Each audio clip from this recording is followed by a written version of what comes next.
with just a day left for the new Chief Minister of Uttar Pradesh to be sworn in, there is still, almost unbelievably, no clarity on who is going to take over the post.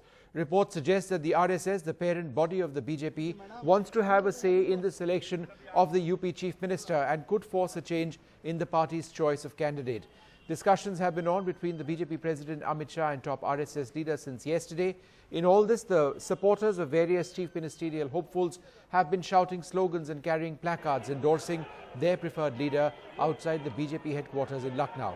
The leaders in the hunt for the post include the UP party chief KP Maurya, Yogi Adityanath and even the former Chief Minister Kalyan Singh. The top name doing the rounds till yesterday, Manoj Sinha, has been doing the rounds of temples in Banaras and his home village near Ghazipur, but he's spoken publicly saying he is not a candidate. विधायक दल की होने वाली बैठक के संबंध में चर्चा हुई है। कल शपथ ग्रहण समारोह की चर्चा हुई है। आने वाले अतिथियों की व्यवस्था की चर्चा हुई है। शाम तक यूपी का मुख्यमंत्री कौन होगा इसकी जानकारी आप सबको मिल जाएगी। केशव मौर्य होंगे कि नहीं होंगे CM?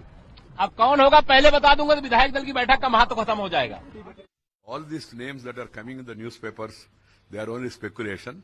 No decision has been taken with regard to the Chief Minister of Uttar Pradesh so far. Today is going to be the legislature party meeting of the Bharatiya Janata Party at 4 o'clock in Lucknow.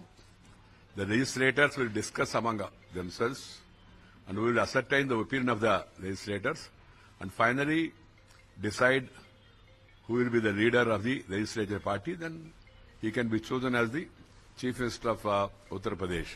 As the BJP top brass keeps up its suspense over who will be the UP Chief Minister here at the BJP office in Lucknow, you have a host of people who seem to be competing for it, at least when it comes to placards and statues. आपका नाम क्या है? मेरा विनोद कुमार है। विनोद, ये बताइए, कल्याण सिंह तो लोग कहते हैं यूपी की पॉलिटिक्स से इररिलेवेंट हो गए हैं। जी, वो बहुत अच्छा शासन उन्होंने किया है। जो आज नकल का चल रहा है, सभा की सरकार में नकल बहुत चली है। जो पढ़ने वाला बच्चा वो पीछे रह जाता था और जो बिना पढ़ने वाला बच्चा वो आगे निकल जाता था। लेकिन कल्याण सिंह का अब इस राजनीतिक समीकरण में क्या अस्तित्व है? अस्तित्व ये है कि हमारी मांगे हैं बाबूजी कल्याण सिंह को मुख्यमंत्री बनाया जाए, फिर दोबारा ही लाया जाए। लेकिन आपकी टॉप लीडरशिप तो कुछ बोल ही नहीं रही है। कल्याण सिंह का नाम तो कहीं है, चल रहा है, आगे नाम चल रहा है। माननीय मुख्यमंत्री, वो माननीय प्रधानमंत्री नरेंद्र मोदी ने उनको बुलवाया था, बात हुई थी वहाँ। अच्छा, ठीक है। जी जी। तो this side you have Keshav Maurya. एक मिनट रुकिए, इनसे बात कर लें। आपका नाम क्या है? हमारा नाम उमेश तिवारी है। कल्याण सिंह भी दिख गए हमें यहाँ, योगी जी भी दिख गए, ये भी दिख गए। बीजेपी तो कुछ कह नहीं रही। सिंह इस समय प्रदेश से जा चुके हैं, ये यहाँ मुख्यमंत्री रह चुके हैं।